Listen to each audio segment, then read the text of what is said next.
Nasukol ng mga operatiba ng Cebu City PNP ang isang street-level individual sa ikinasang bypass operation na nagresulta sa pagkakasamsam ng tinatayang 100,000 pisong halaga ng hinihinalang shabu. Tinutukan niya ni Patrolwoman Annalyn Canoog.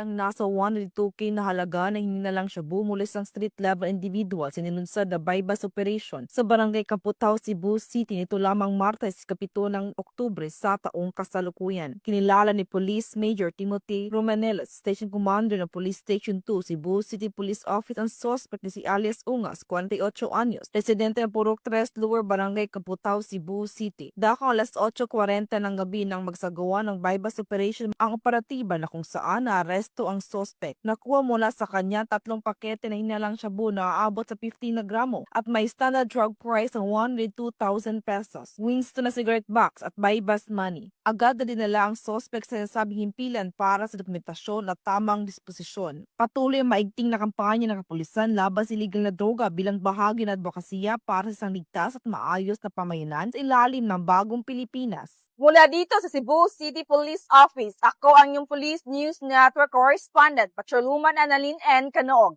Alagad ng batas, tagataguyod ng balitang pulis.